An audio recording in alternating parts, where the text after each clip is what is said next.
two that really stood out for me, and it was 6 and 7. So it was the respect the healthy boundaries and we discourage long working days, because to me, that has been a bit of an anchor for me throughout my career. And when you're looking to have a life well lived and fulfilled, it's not just about the time you devote to what is the working hours.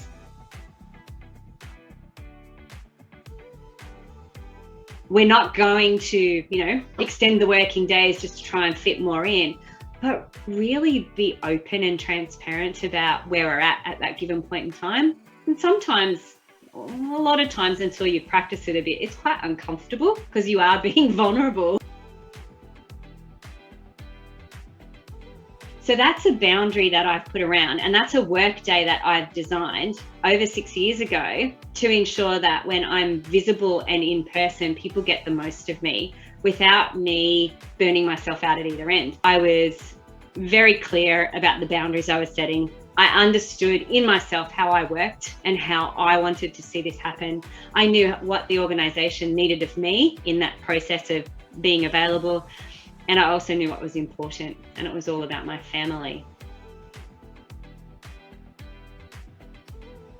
And you're exactly right. As leaders, I don't believe there's any greater gift. As people, there's no greater gift than our gift of our time, because it is, as we all know, something we can never get back. So you've got to make sure that the time that you give is aligned with your purpose and your own goals.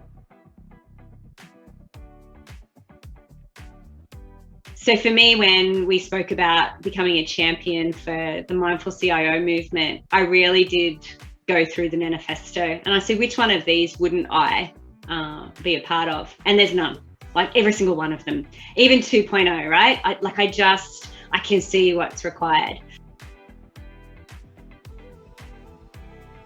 For me, it is about how would you like your legacy to be remembered? And as a leader, what does that look like? If someone were to say, what is it about Ange that, most excites me or inspires me? She, supports others, that is committed to amplifying and advancing, women into senior leadership roles, is passionate about her team. And so when I think about all of that, every single person actually has that exact same opportunity. We're all amazing people. You just have to lean into it and be focused.